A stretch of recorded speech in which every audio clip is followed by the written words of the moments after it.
What is up, everyone? Thanks for joining me. I'm KG. I got another deck profile for you guys. First place, of course. This is Mimighouls, man. I've been loving this deck as of late. I have a really unique take on it. At least I think so. And I got first place in my last tournament. I played against Chimera. I played against Tenpai. And I played against Tier Limit. Don't sleep on Tier. They have a lot. They could do a lot. I remember game 3, we literally went to game 3, and I did miss playing game 1, but I got game 2, and then in game 3, I literally opened Nib, Imperm, Ash. He still ended on a Beatrice. I ended up winning the game, but like I said, he still ended on a Beatrice. It was a super close game. He was cooking, bro. So shout out to Tier Limit, man. That deck is absolutely broken, and I hate that shit. Fuck that deck. Y'all ain't never getting Kit Kalos back, suckers. Y'all ain't never getting that shit back. Playing 2 Pot of Prosperity probably needs to be banned. Like I said, it's non-engine, it's engine, it's whatever you want it to be. I would never play 3 of this, even though I own 3. I just think you should play 2 because you will brick. It's bound to happen eventually. Call by the Grave I play, Cosmic I play. Most people are citing this, but this card is super clutch. If I had more room, I would definitely main more of this. So if you have room, you should probably play more of this. Let's try to speed this up a little bit. 3 skill drain. This card is, I mean, some would say it's controversial in Mimighouls because I do like to activate my effects, but the card's just so broken it doesn't matter. If I can stop my opponent from activating effects, I'm gonna win. Doesn't matter. There can be only one. This card wins games. That's why it's at 1. Angel Statue, I do play the Rabbit. So this is some of my non-engine. And then more non-engine, we have 3 Shifter, we got 3 Nib, and we got 3 Imperm, and 3 Ash.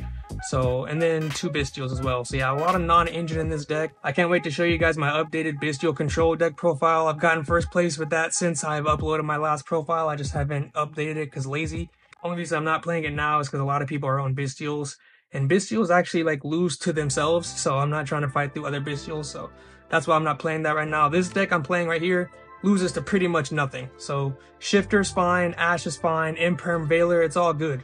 Bestials, Nib, I can play through or around just about everything.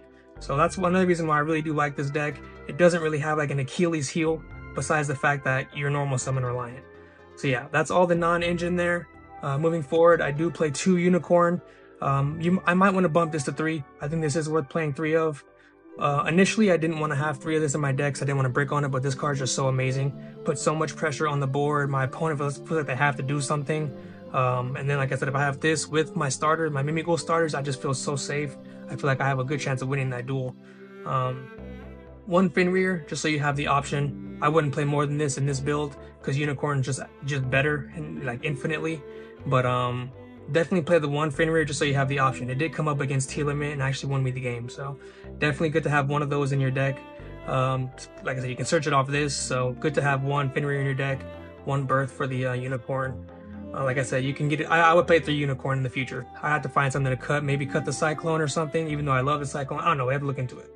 But here's the controversial part of the deck, the part I've been really dying to show you guys. So obviously you play 3 Dragon. This is the Mimighoul cards that I play. If you're keeping track of how many cards are in the deck so far, you're probably like, what the hell? you know something crazy is coming. But anyways, Mimighoul Dragon, like I said, this is a 3 of no matter what. Card's broken. It searches, destroys all your opponent's monsters, summons to their field face down, has like 3-4 effects. Card's really, really good. Don't sleep on Dragon, best card in the deck. Mimighoul Master, I only play 1 of these. You really don't even need the 1, but it's good to have a 3000 beat stick under skill drain.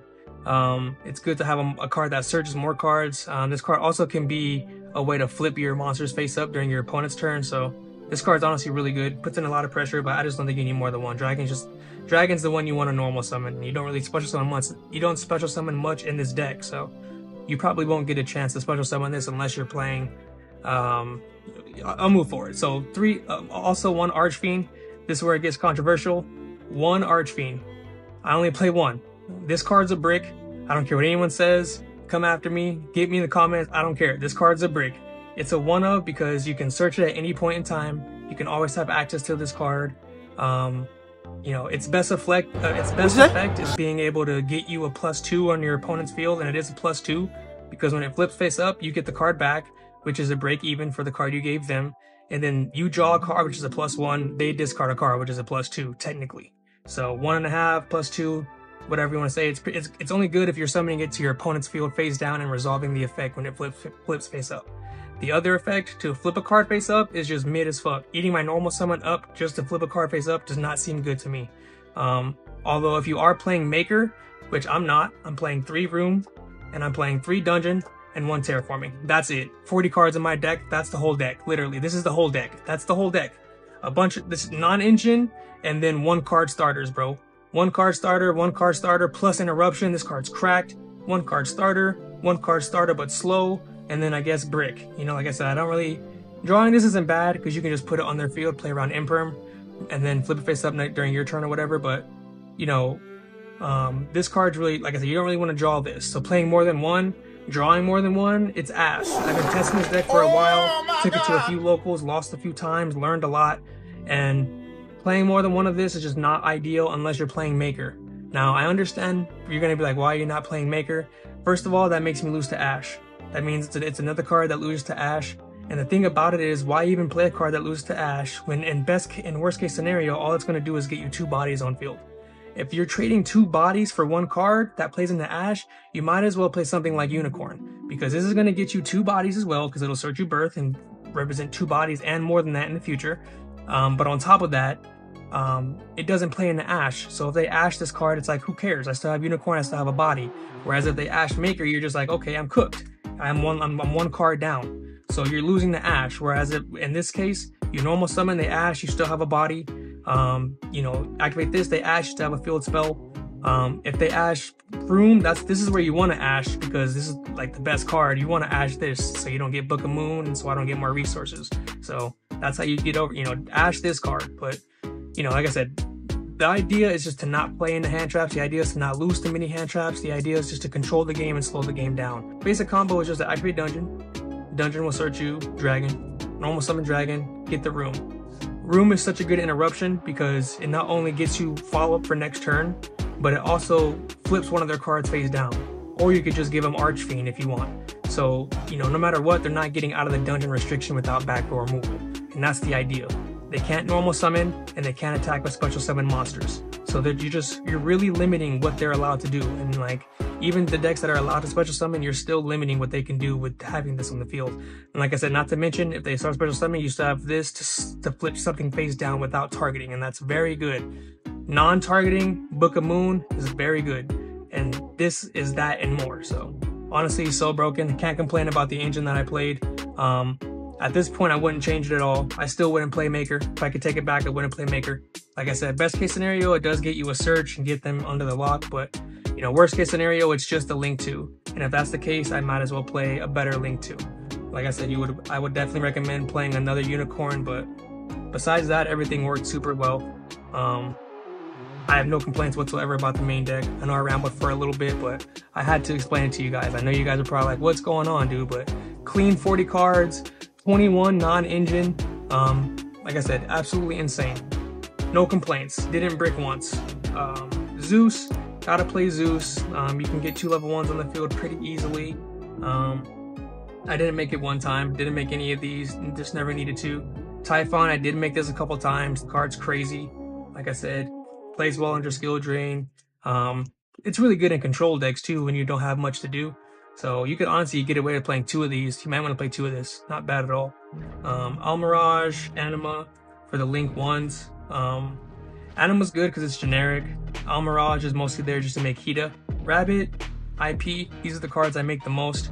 Rabbit honestly goes hard. It's back row removal as well as, you know, summoning negation. IP is really good. Helps you make what is it? Appaloosa. I make Appaloosa all the time with IP. Other Link 4 since I spoiled Appaloosa access code.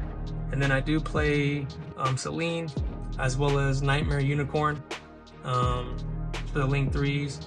Dark, Hita, and then Phoenix. These didn't really come up. I didn't summon either of them one time. Like I said, I was just controlling the game. Didn't really need to go into the extra deck very much. I did make this one time, the Phoenix, to pop some back row, but yeah, honestly, a lot of this extra deck just doesn't get used. Like I said, the 2 cards I made the most were just these 2, and I made Appaloosa and Typhon. Ghost Sister, really good. This card debatably might want to be banned. I don't know. I think stop it. I think get some help. With the time rules, this card's bannable because it feels like cheating sometimes when you get it in time. But I mean, if the time rules weren't so ass, then this card wouldn't be that broken. So I think we just need to change the rules. But anyways, Judgment, 3 Judgment, really good. When you go first, really good. Different Dimension Ground, this card goes in. Even like I said, even against Tinpie, this card just goes in. If they can't summon back from the grave, it's going to be harder for them to kill me. Different Dimension Ground, really good. Definitely recommend playing that. The last trap card I play, I do play 3 Evenly Match. This card just helps clear the board. You know, probably just the best board clear. Generic, really good. I don't see people really talking about that card much, but it's broken. Really, really good if you resolve it. The other 2 Cyclones and the Harpies, this deck does struggle with back row, so you want to be able to get rid of that. Because there's not really much else this deck struggles with, in my opinion, but, you know, big ass boards and back row, so, you know, not bad at all. Like I said, I strongly recommend you guys looking to playing this version of the deck if you guys like Mimighouls. This really does help slow the game down and control the game. Having skill drain in your main board is absolutely broken. There's times where I'll brick or I'll get hand trapped and I'll just have skill drain, so it just doesn't matter. Like, I'll have skill drain and then I'll have Mimighoul dungeon, so it really doesn't matter. Like, you have dungeon, so you're gonna have 25 beaters, 3,000 beaters, and you're gonna have no monster effect negation. So you're going back to Caveman Yu-Gi-Oh! And you have big ass monsters that you just literally normal summon. You're just like boop, and then next turn they're at 25 and 3,000. So absolutely crazy. Definitely recommend, you know, playing skill drain in this deck. Don't sleep on it. Play it in any deck that you have big monsters in that can keep coming back every turn. But yeah, thanks for checking out the deck profile. Hope you guys take care. Help me!